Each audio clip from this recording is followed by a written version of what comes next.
Jeg synes, det fede ved at gå på danselinjen på VE er, at vi prøver sindssygt mange forskellige stilarter, men vi stadig er det samme hold. Så derhjemme, hvis man ligesom vil gå til forskellige stilarter, så skulle man gå på 100 forskellige hold.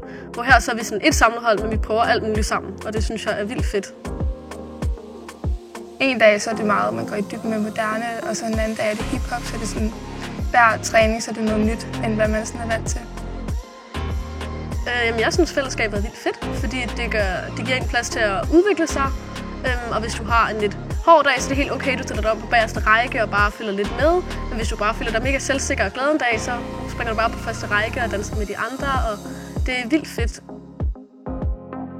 Vores lærere de er også super gode til at give os alle sammen plads og lave ting, sådan, så vi ligesom alle sammen bliver tættere. Og helt indtil slutningen her på året, der har vi lavet alt muligt, hvor vi ligesom bliver sat i grupper og par med forskellige folk, sådan, så vi hele tiden lærer hinanden at kende, og man ikke bare hænger ud med de samme 2 mennesker. Og det er vildt fedt. Vi har været ude og opvise med en dans til opvisninger, så det er meget fedt, at man sådan også kommer ud og viser, hvad man ligesom har arbejdet på, og få nogle gæstelærere ind, som måske kan noget lidt andet, end hvad man kan, eller hvad de 2 danselærere måske kan. Der er plads til alle her på holdet på VE. Der er både nogle, der ikke har prøvet at danse før, og så nogle, der har danset i 9 år, og en som mig selv, som ikke har danset super længe, men som har en baggrund i gymnastik og akrobatik. Jeg synes, du skal gå på danselinjen her på VE, hvis du gerne vil udvikle dig meget mere i din dans.